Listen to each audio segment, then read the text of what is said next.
नमस्कार। मैं मुकेश कुमार।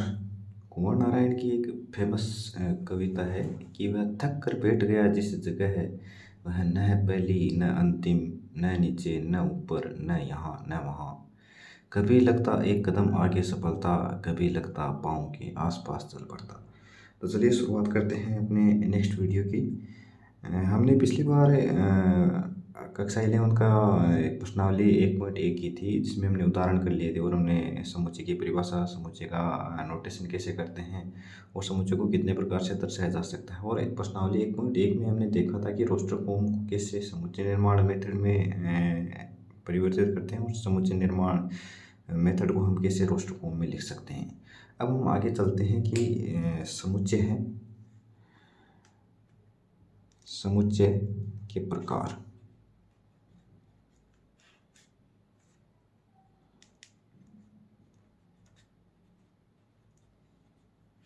समुच्चय के प्रकार।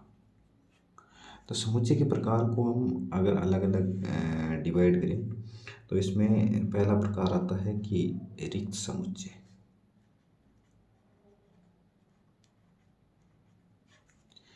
रिक्त समुच्चय। दूसरा आता है अरिक्त समुच्चय।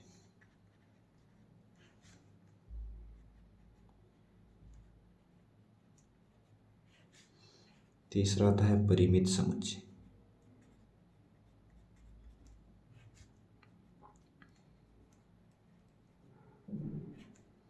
और चौथा आता है अपरिमित समुच्चय।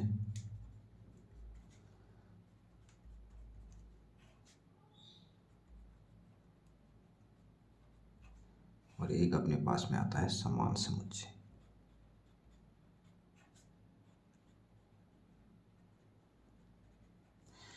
हम इन सभी की अलग अलग परिभाषाएं पढ़ेंगे और इसके एक एक उदाहरण देखेंगे। उसके बाद में हम जो एक्सरसाइज अपनी 1.2 है उसकी सारी क्वेश्चंस करेंगे। आज एग्जाम्पल नहीं करेंगे, हम क्वेश्चन ही करेंगे। एग्जाम्पल आप देख लेना, जो समझ में नहीं आई वो पूछ लेना।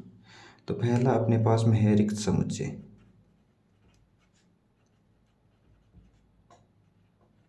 रिक्त समुच्चय यानी एम्प्टी सेट। रिक्त का मतलब ही होता है जिसमें कुछ ना हो। मतलब अपने पास में एक ऐसा समुच्चय होता है जिसमें कोई भी अवयव ना हो, उस समुच्चय को क्या कहते हैं? रिक्त समुच्चय। तो हम अगर परिभाषा के रूप में लिखें तो ऐसा ऐसा समुच्चय जिसमें एक भी अवयव ना हो, ऐसे समुच्चय को क्या कहते हैं? रिक्त समुच्चय कहते हैं।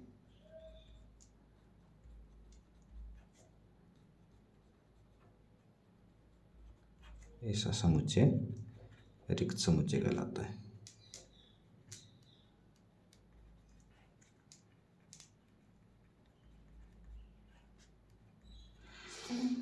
अगर हम इसके उदाहरण की बात करें तो आप कुछ भी ऐसे उदाहरण ले सकते हो समुच्चय में जिसमें आपको वो समुच्चय है उसमें एक भी एलिमेंट आता हुआ ना दिखे। कैसे? जैसे अगर हम बात करें कि a is equal to x such that x is less than 1, x is greater than 2। तो आप ऐसा कोई एलिमेंट खोज सकते हो जो x से तो छोटा हो, लेकिन x इज इक्वल टू 1 से तो छोटा हो लेकिन x इज इक्वल टू 2 से बड़ा हो। ऐसा अपने पास में कोई भी एलिमेंट अपन को नहीं मिलेगा, क्योंकि x से अगर छोटे की बात करें तो हम नेगेटिव नेगेटिव सारे आ जाएंगे। जैसे -1 है, -2 है, 0 है। और x से अगर बड़े की बात करेंगे तो 3 4 5 हैं, वो सारे वो समुच्चय आ जाएंगे। अगर दूसरे एग्जाम्पल की बात करें हम, तो अगर मैं कहूँ a is equal to x such that x फरवरी का 30वां दिन है, ऐसा पॉसिबल है क्या? ऐसा पॉसिबल नहीं है। अगर अन्य एग्जाम्पल की बात करें तो मैं अगर बात करूँ x is equal to x such that x उन विद्यार्थियों का समूह जिनके 100 में से 101 नंबर हैं। तो आप इसे कई उदाहरण बना सकते हो जिसमें आपको एक भी एलिमेंट है वो नहीं मिलेगा। ऐसे समुच्चय को क्या कहते हैं? रिक्त समुच्चय। अगर हम दूसरी बात करें रिक्त समुच्चय, दूसरे प्रकार के समुच्चय की बात करें, रिक्त समुच्चय, नॉन एम्प्टी सेट।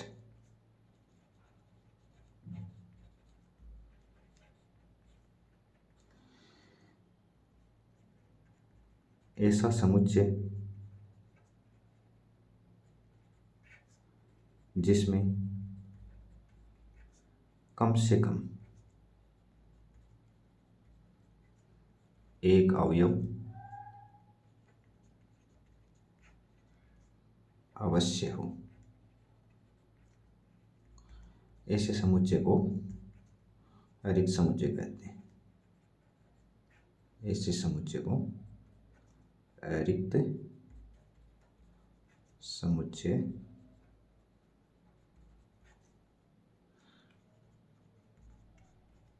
कहते हैं। समझे कैसे? अब अगर मैं ऊपर वाले उदाहरण में से बात करूं, वो रिक्त है।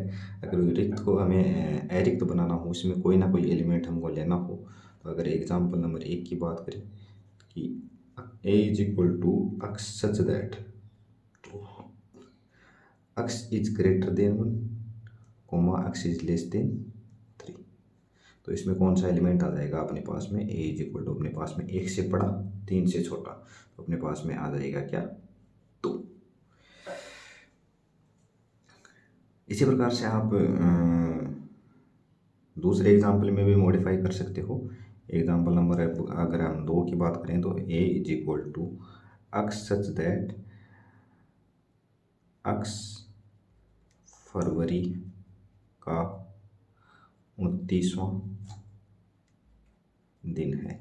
तो इसमें आप 29वें दिन में आप ये ले सकते हो कि जो लीप ईयर है, जैसे 2016 का 16 के साल का अगर फरवरी लें तो उसमें 29वां दिन होगा। अगर 2020 के साल का अगर फरवरी का महीना लें तो उसमें भी 29वां दिन होगा। इसी प्रकार आप ले सकते हो कि as equal x such that x उन विद्यार्थियों का समूह जिनके 100 में से 95 नंबर है, तो उसमें भी वो विद्यार्थी आ जाएंगे जिनके 95 नंबर है, क्योंकि ये चीज़ें हैं वो पॉसिबल हैं। ऊपर वाले में चीज़ें हैं रिक्त, वो रिक्त समुच्चय हमने इसलिए बोला कि उनमें वो चीज़ें पॉसिबल नहीं, उसमें एक भी एलिमेंट ऐसा आएगा नहीं जो इसमें विद्यमान हो। अब अगर हम नेक्स्ट परिभाषा की बात करें तो अपने पास में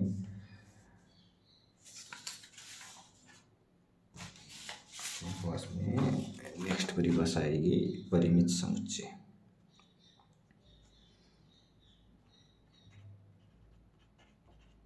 परिमित समुच्चय। अगर परिमित समुच्चय की हम बात करें तो परिमित मतलब फाइनाइट सेट। यह एक ऐसा सेट है जिसमें कोई ना कोई एलिमेंट हो, कोई ना कोई या अनेक एलिमेंट हो, लेकिन उन एलिमेंटों की संख्या है वो निश्चित हो।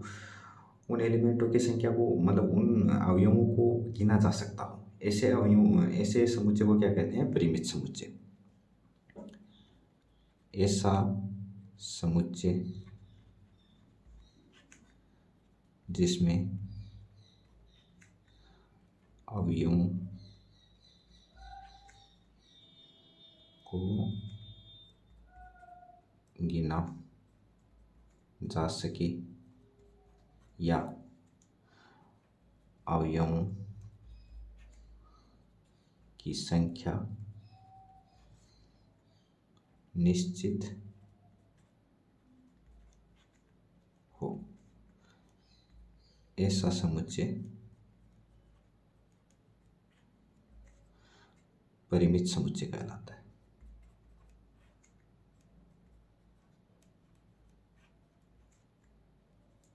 परिमित समुच्चय कहलाता है।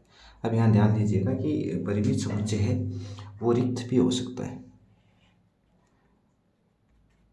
इसके हम 2 प्रकार ले सकते हैं, रिक्त समुच्चय, इसकी परिभाषा हमने बता दी है ऊपर, और एक अरिक्त समुच्चय।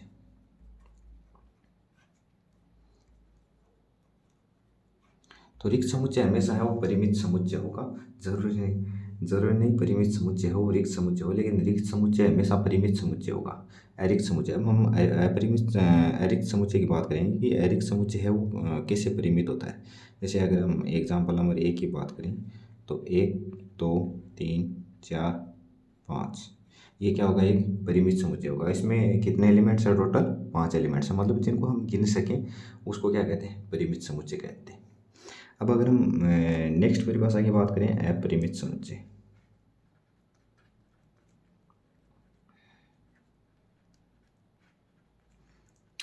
तो आप परिभाषा तो ऊपर वाले के हिसाब से लिख लीजिएगा कि ऐसा समुच्चय जिसमें अवयवों को नहीं गिना जा सके या अवयवों की संख्या निश्चित नहीं हो।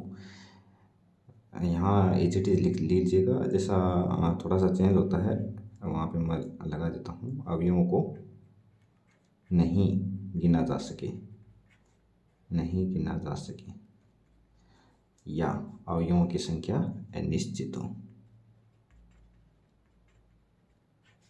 अनिश्चित हो, ऐसा समुच्चय क्या कहलाता है, अपरिमित समुच्चय कहलाता है।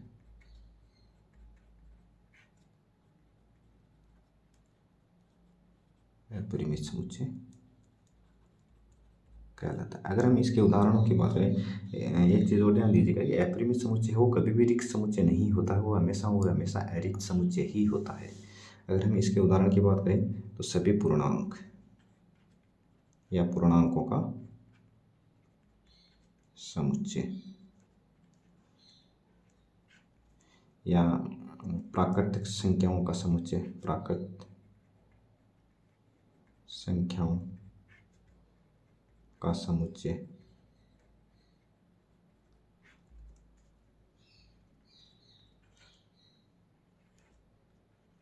सभी सम संख्याओं का समुच्चय, सभी विषम संख्याओं का समुच्चय, सभी प्राकृत संख्याओं के वर्गों का समुच्चय, मतलब कोई भी ऐसा समुच्चय ले लो जिसमें आप हैं वो गिन नहीं सकते, आगे बढ़ते जाते हो, जैसे 1 2 3 4 5 6 डॉट डॉट डॉट। अब डॉट डॉट डॉट इसलिए लगाते हैं हम क्या करते हैं, जो समुच्चय हमें लिखना होता है अपरिमित समुच्चय, उसमें हमें एक श्रेणी पता चल जाए कि हाँ ये इस परिभाषा के अंतर्गत आगे चल रहा है, वहाँ तक हमें पता चल जाए, उतने तक अक्सर लिखते हैं। उसके बाद में 3 डॉट लगा के कोष्टक को बंद कर देते हैं। डॉट का मतलब है आगे की ये अपरिमित समुच्चय है। लेकिन ध्यान दीजिएगा, डॉट डॉट के बाद कोई भी संख्या नहीं आनी चाहिए। अगर डॉट डॉट के बाद कोई भी हम संख्या लिख देते हैं तो उस संख्या तक वो परिमित समुच्चय हो जाता है। कैसे, जैसे अगर हम बात करें कि 1 2 3 डॉट डॉट डॉट 100, तो इसमें क्या है, ये परिमित है, ये परिमित है क्योंकि इसमें अवयव कितने हैं, इसमें 100 अवयव है। परंतु अगर मैं बात करूं ये 1 2 3 डॉट डॉट डॉट, तो ये क्या होगा, ये अपरिमित होगा, इसमें अवयवों की संख्या है वो निश्चित नहीं है। अब अगर हम नेक्स्ट की बात करें कि समान समुच्चय कौन कौन से होते हैं, तो अगर समान समुच्चय की बात करें, इक्वल सेट,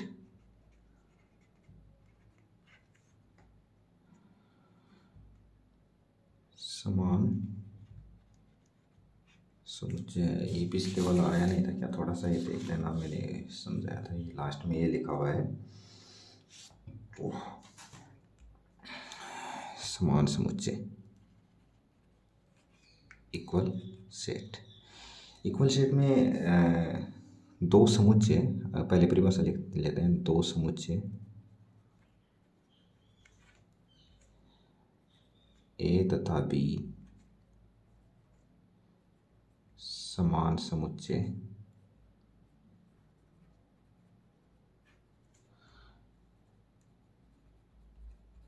कहलाते हैं यदि उनमें उपस्थित सभी अवयव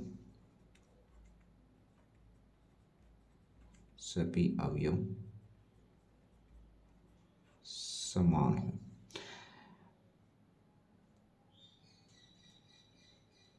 या यदि ए के सभी अवयव बी में हों और बी के सभी अवयव ए में हों तो ए और बी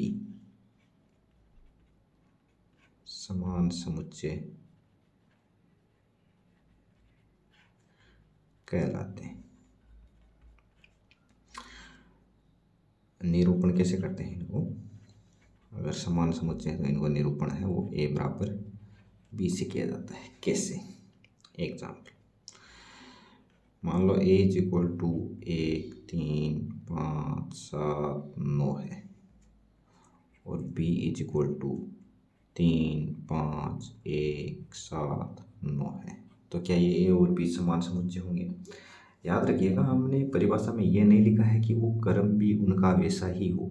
दो समुच्चय ए तथा बी समान समुच्चय कहलाते हैं यदि उपस्थित सभी अवयव समान हो, ना कि जिस जगह है ए में जिस जगह है बी में भी उस जगह हो तो ही समान होंगे, नहीं उनका स्थान परिवर्तित हो सकता है। जैसे पहले में ए का वो पहले स्थान पर है, लेकिन बी में है वो ही ए का वो तीसरे स्थान पर। मैंने पहले वीडियो में बता दिया था कि इनका क्रम है वो आगे पीछे लिखना है। इसको हम इस प्रकार लिख सकते हैं, इसको हम इस प्रकार लिख सकते हैं, वो बताया था मैंने। तो उनमें कोई भी अंतर नहीं आता, वो समुच्चय हैं वो समान होते हैं। तो इसमें देखिएगा एक इसमें है, एक इसमें है, 3 इसमें है, 3 इसमें भी है, 5 इसमें है, 5 इसमें है, 7 इसमें है, 7 इसमें है, 9 है, 9 इसमें भी है। इसका मतलब ये समान समुच्चय है। अगर मैं इसी प्रकार बात करूँ, example A is equal to 2 और -2, B is equal to x such that x square -4 के हल है। तो क्या ये समान समुच्चय है? हाँ, ये समान समुच्चय। अगर हम इसके हल की बात करें तो x स्क्वायर बराबर +4, x बराबर ±2 आ जाएगा अपने पास में। x बराबर +-2 आ जाएगा तो इसको समुच्चय रोस्टर फॉर्म में कैसे लिखेंगे? x is equal to +2 -2। तो ये ए और बी इक्वल सेट हो गए। तो इस प्रकार से हमने समुच्चय कितने प्रकार के होते हैं वो देख लिया। और उसके उदाहरण हैं कि उदाहरण कौन से हैं, रिक्त समुच्चय के कौन से हैं, समान समुच्चय के कौन से हैं, अपरिमित समुच्चय कौन सा होता है, परिमित समुच्चय कौन से होते हैं। अब हम इनका थोड़ा सा है वो प्रश्नावली 1.2 है वो हम देख लेते हैं, पूरा कर लेते हैं उसको। तो चलिए, ये है अपनी प्रश्नावली 1.2, उसका अपना क्वेश्चन नंबर। इसमें यही होगा कि कौन सा रिक्त समुच्चय होगा, कौन सा अरिक्त समुच्चय होगा, कौन सा अपरिमित है, कौन सा परिमित है, कौन कौन से समान हैं, हमें उसको पहचानना है। तो अपना क्वेश्चन नंबर 1 है 1.2 का, वो क्या है कि निम्न में से कौन से रिक्त समुच्चय के उदाहरण हैं। तो हमें पहला क्या है, 2 से भाज्य विषम प्राकृत संख्याओं का समुच्चय। तो हमें पहले क्या करना है, जो विषम प्राकृतिक संख्याओं का समुच्चय बनाना है। विषम प्राकृत संख्याएं कौन सी हैं? 1, 3, 5, 7, 9 ... ये विषम प्राकृत संख्या है। अब इनमें से देखना है कि इनमें से 2 से भाज्य कौन सा है। तो क्या, तो 1 2 से भाज्य है, 3 2 से भाज्य है, 5 2 से भाज्य है, 7 2 से भाज्य है, 9 2 से भाज्य है। और इसी प्रकार आगे भी क्या 2 से भाज्य कोई भी संख्या हमें मिलेगी नहीं। तो इसका मतलब जो पहला दिया है कि 2 से भाज्य विषम प्राकृतिक संख्याओं का समुच्चय है वो अपने पास में क्या आ जाएगा, 5। या इसको इस प्रकार निरूपित करते हैं, यानी हम रिक्त समुच्चय होता है, रिक्त समुच्चय का निरूपण है, रिक्त समुच्चय का निरूपण वो हम फाई या मजले ब्रैकेट का है वो उसमें कुछ भी नहीं लिखते हैं, ऐसे ही छोड़ देते हैं। तो रिक्त समुच्चय को हम इस प्रकार लिखते हैं। तो पहला पार्ट है वो रिक्त समुच्चय है। रिक्त समुच्चय का उदाहरण है इसमें कि ये रिक्त समुच्चय है। सम अभाज्य संख्याओं का समुच्चय। पहले लास्ट में जो चीज़ें दी हुई है पहले वाला हमको बाद में देखना है, लेकिन जो लास्ट में है उसके हमें एक समुच्चय बना लेना है कि वो क्या कह रहा है। अगर हम दूसरे की बात करें तो समअभाज्य संख्याओं, पहले अभाज्य संख्याएं कौन कौन सी होती हैं उसका सेट बना लो। 2, 3, 5, 7, 11, 13 डॉट डॉट डॉट, इस प्रकार से आगे चलते जाएंगे। अब क्या करना है, हमें सम अभाज्य संख्याओं का समुच्चय बनाना है। तो सम अभाज्य संख्याएं, इसमें सम है क्या कोई, ये रहा। तो अपने पास में क्या आ गया, ये समुच्चय आ गया 2, यानी दूसरे में समुच्चय आ गया क्या 2। तो इसमें क्या ये रिक्त समुच्चय है, नहीं, यह सिंगलटन एकल अवयव समुच्चय, एकल अवयव समुच्चय है, सिंगलटन सेट। ये क्या होगा, सिंगलटन सेट होगा।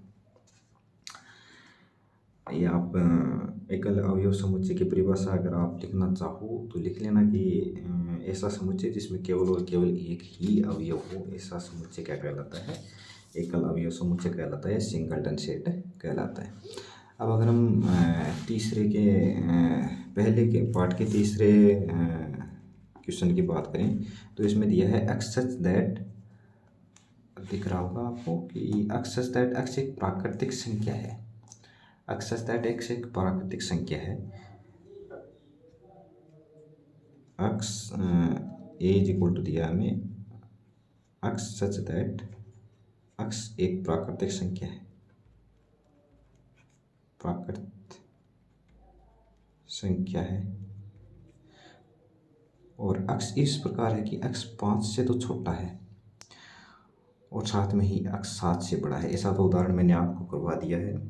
तो क्या ये रिक्त होगा या अरिक्त होगा, बिल्कुल ये अरिक्त होगा, क्योंकि इसमें कोई भी ऐसा अवयव नहीं आएगा जो 5 से छोटा हो, वो भी प्राकृतिक 5 से छोटा हो और 7 से बड़ा हो, ऐसा कोई भी अवयव नहीं आएगा। या इसको हम कर देंगे 5 से डिनोट, ठीक है। अब अगर हम फोर्थ की बात करें कि तो वाई सच दैट किन्हीं भी दो समांतर रेखाओं का उभयनिष्ठ बिंदु है। भाई समांतर रेखाएं कौन सी होती हैं, ये। अब इनमें क्या दे रखा है कि वाई सच दैट वाई किन्हीं भी दो समांतर रेखाओं का समुच्चय है, कि ये जो वाई है ना, मान लो इसका ये बिंदु है, इसका ये बिंदु वाई है, इसका ये बिंदु वाई, इसका ये, कि वाई है वो किन्हीं भी दो समांतर, इसका ले लो, इसका ले लो, इसका ले लो, इसका ले लो, कोई भी ले लो, इसमें दे रखा है कि वाई है वो दो समांतर रेखाओं का उभयनिष्ठ बिंदु। क्या आपको इसमें कोई भी उभयनिष्ठ बिंदु दिख रहा है, नहीं, तो इसका मतलब ये सेट भी क्या होगा, एम्प्टी सेट होगा, यानी 5 होगा। चौथा भी। अब अगर पाँचवें उदाहरण क्वेश्चन नंबर 2 की बात करें तो क्वेश्चन नंबर 2 में आपको दिया गया है कि परिमित और अपरिमित को पहचानना है। परिमित और अपरिमित में मैंने बता दिया था कि अगर संख्याओं के अंत में 3 डॉट लगे हों, बाद में मतलब ब्रैकेट लगा हो, तो आपको क्या करना है, वो अपरिमित होगा।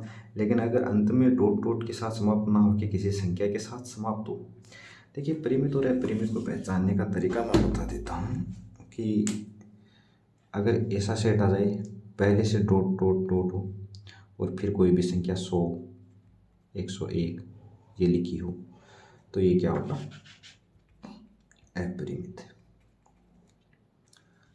पहले कोई संख्या लिखी हो, उसके बाद में डॉट डॉट डॉट लिखा हो, तो भी क्या होगा, अपरिमित।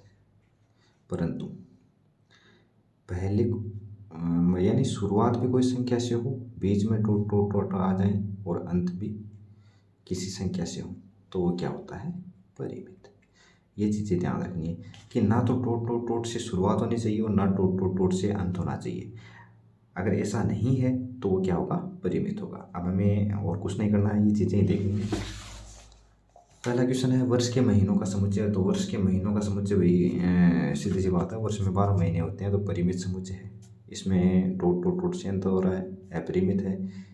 इसमें अंत शुरुआत भी अक्षरों से हो रही है, संख्या से हो रही है, अंत भी संख्या से हो रही है। इसका मतलब इसमें कितने अवयव होंगे? 100 अवयव हो जाएंगे। एक से शुरुआत हुई, 100 पे खत्म हुआ, तो इसमें 100 अवयव होंगे। 100 से बड़े धन पूर्णांकों का समुच्चय। 100 से बड़े धन पूर्णांक कौन कौन से? 100 से 101, 102 गिनते जाओ, आगे कहाँ तक गिनोगे? तो ये भी क्या है? अपरिमित समुच्चय हो। 99 से छोटे अभाज्य पूर्णांकों का समुच्चय। आप थोड़ा सा इसमें थोड़ा सा गलती मत कीजिएगा। आप अभाज्य पूर्णांक, इसमें नेगेटिव संख्याएं नहीं लेनी है आपको। 99 से छोटे, 1 से लेकर 99 तक जितने भी अभाज्य पूर्णांक हैं उन्हीं को लेना है। और ये क्या कैसा समुच्चय हो जाएगा? उसके बाद में परिमित समुच्चय हो जाएगा। इसके बाद में अगर हम नेक्स्ट क्वेश्चन की बात करें तो इसमें भी परिमित कौन सा है, परिमित कौन सा है वही बताना है। एक्स एक्स के समांतर रेखाओं का समुच्चय। एक्स एक्स के समांतर आप कितनी रेखाएं खींच सकते हो? ये लो, मैंने आपके ये बना दिया एक्स एक्सिस और वाई एक्सिस। वाई एक्सिस भी यूँ चलता जा रहा है ऊपर तक, और एक्स एक्सिस भी यूँ चलता जा रहा है। ये बना दिया मैंने ओ। एक्सिस के समांतर रेखाएं कौन सी होगी? एक ही हो जाएगी, दो ही हो जाएगी, 3, 4, 5, 6, कितने खींच सकते हो? मे भी पॉसिबल अनंत, जिनका कोई अंत ही ना हो। तो ये कैसा समुच्चय हो जाएगा? अपरिमित समुच्चय हो जाएगा। अंग्रेजी वर्णमाला के अक्षरों का समुच्चय कितने? 27? नहीं, 26। तो इसका मतलब ये क्या है? परिमित समुच्चय है। उन संख्याओं का समुच्चय जो 5 के गुणज हैं, तो 5 के गुणज लिखते जाइए। 5 के गुणज हैं वो, ये तीसरे का कौन सा है? तीसरा, तीसरे का तीसरा। तो इसमें 5 के गुणज लिखिए। ये समुच्चय लिख देता हूँ मैं। 5, 10, 15, 20, कितने तक लिख सकते हैं? 5 एन। एन क्या है? प्राकृत संख्या। आता जाएगा। अब ये टोट लास्ट में 5 एन से समाप्त कर दिया सर, ये परिमित हो गया। नहीं रे भाई, ये तो एक श्रृंखला लिखी है हमने, एक श्रेणी लिखी है, इसका कोई अंत नहीं है। क्या प्राकृतिक संख्या अगर मैं ये लिख दूँ एन, ये लिख दूँ 1, 2, 3 डॉट डॉट डॉट एन, तो ये क्या परिमित हो जाएगा? नहीं, ये तो हमें एक संख्या है, ये एक सिंबल है। ऐसे अगर मैं आर लिख दूँ वास्तविक संख्या, तो क्या ये परिमित हो जाएगा? नहीं। अगर सिंबल आता है तो भी आपको क्या लिखना है? अपरिमित लिखना है। लास्ट में सिंबल से समाप्त होता है तो भी आपको अपरिमित लिखना है। संख्या एक फिक्स संख्या कर दी, 1000 करोड़ तक एक फिक्स कर दिया, तो वो भी क्या हो जाएगा? परिमित हो जाएगा। लेकिन अगर कोई संख्या ना दी हो, सिंबल दे दिया हो, तो भी क्या होगा? अपरिमित ही होगा। तो ये अपना कौन सा हो जाएगा? अपरिमित समुच्चय हो जाएगा। अब अगर हम नेक्स्ट की बात करें, पृथ्वी पर रहने वाले जानवरों का समुच्चय। सर ये तो परिमित होगा। कैसे भाई? गिन नहीं सकते जानवर? भारतीय जो वन विभाग है वो वन्य जीवों की गणना करता है, घरेलू पशुओं की भी गणना होती है। तो ये सारे हैं, वो सारे देश हैं, वो मिलके सभी पशुओं की, जानवरों की गणना की जा सकती है, और ये पॉसिबल है, और वो एक फिक्स संख्या आती है। तो ये क्या है? परिमित समुच्चय है। आप इसमें कंफ्यूज मत होइएगा सर इतना बड़ा। हाँ, एक जो कितनी भी बड़ी संख्या हो, उसमें अगर आपको एक फिक्स नंबर मिल रहा है, आप उससे आगे नहीं बढ़ सकते। कितने हो जाएंगे? 1 खरब, 2 खरब, 10 खरब, उससे ज़्यादा जानवर थोड़ी होंगे, अनंत थोड़ी होंगे। नहीं, एक फिक्स संख्या होती है ना जानवरों की। तो ये क्या होगा? परिमित समुच्चय होगा। मूल बिंदु, अब आपको मूल बिंदु वगैरह तो आगे पढ़ाया जाएगा। जैसे ये अपनी एक्स एक्सिस है, ये अपनी वाई एक्सिस है, और इसको हम क्या लेते हैं? मूल बिंदु। मूल बिंदु 0,0 से होकर जाने वाली वृत्तों का समुच्चय। मूल बिंदु 0,0 से हमें वृत्त गुजारने हैं। क्या कितने? 5 वृत्त गुजरेंगे या 4? 1, 2, 3, 4, बस 5। अरे भाई, जितने मर्जी हो उतने गुजार दो। तो ये भी क्या समुच्चय हो जाएगा? ये भी अपरिमित समुच्चय हो जाएगा। कितने भी गुजार दो, इधर बना लो उसको, ये लो, ये लो, बड़े से बड़ा बनाते जाओ, तो ये क्या हो जाएगा? अपरिमित समुच्चय होगा। अब हम नेक्स्ट की बात करते हैं। क्वेश्चन नंबर 4, निम्नलिखित में बतलाइए कि a बराबर b है अथवा नहीं। इसमें क्या पूछा है कि समुच्चय a दिया है और उसके साथ में समुच्चय b दिया है, ये समान समुच्चय है या नहीं। तो इसमें आपको क्या क्या चीज़ें ध्यान रखनी है कि आप एक तो क्रम का ध्यान मत रखिएगा। दूसरी बात, जितने ए में एलिमेंट हों उतने बी में भी एलिमेंट होने चाहिए। ए में 4 है, बी में भी 4 होने चाहिए। तीसरी बात ये नहीं कि ए में ए है, मतलब एक है और बी में एक नहीं है तो समान समुच्चय होगा, ऐसा नहीं होगा। ए में एक है तो बी में भी एक होना चाहिए, चाहे वो किसी भी क्रम पर हो, चाहे वो किसी भी स्थान पर हो, बराबर संख्या में होने चाहिए। जो ए में जितने एलिमेंट हैं सेम वही एलिमेंट बी में होने चाहिए। कौन से स्थान पर है ये वेरी नहीं करता। इसमें देखिएगा ए बी सी डी, क्या बी में, अब हमें बी में कहीं भी हो ए बी सी डी ढूंढना है। ए यहाँ पे है, बी यहाँ पे, सी यहाँ पे, डी यहाँ पे, ए और बी यानी ये समान समुच्चय हैं, ए बराबर बी है।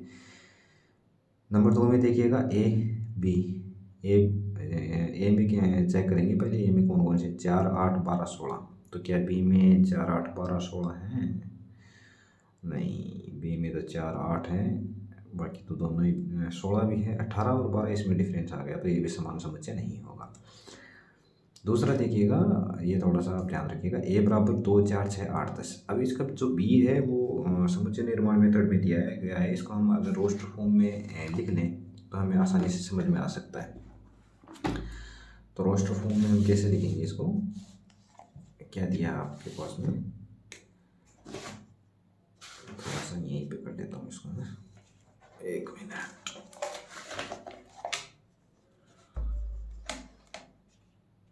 ये यहाँ पे कर लेते हैं, कैसे करेंगे, ये हम कर रहे हैं चौथे का तीसरा, और तीसरे में भी बी इज इक्वल टू हम लिखेंगे अक्स सच दैट अक्स सम धन पूर्णांक है, इतना ही नहीं लिखना, आगे भी, और अक्स इज लेस देन 10 है। तो पहले तो हमें ये लिखना है कि अक्स 10 से छोटा, और ये देखना ये बराबर भी दिया है, तो चलो अक्स 10 से छोटा लिख लेते हैं। कहाँ से शुरू करें, -10 से कुछ शुरू कर लें, -10 -9 -8। अरे नहीं भाई, ये देखो धन पूर्णांक भी दे रखा है, ठीक है।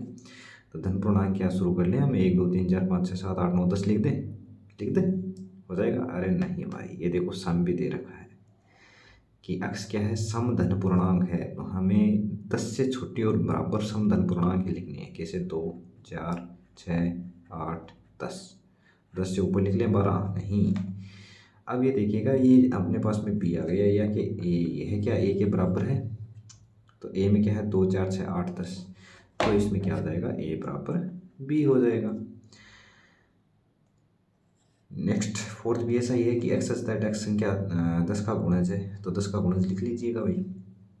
10 का गुणज क्या लिखोगे, 10 20 30, ये चौथे का चौथा, और चौथे में ए बराबर 10 20 30 40, टोट टोट टोट, ये क्या बी में ये मैच हो रहा है, 10 15 20 25 30, नहीं, ये ए और बी इक्वल शेड नहीं है। अगर हम 5वें उदाहरण की बात करें, तो अपने पास में 5वां उदाहरण आएगा, ये थोड़ी सी इसमें प्रॉब्लम आएगी, ये कर लेते हैं इसको।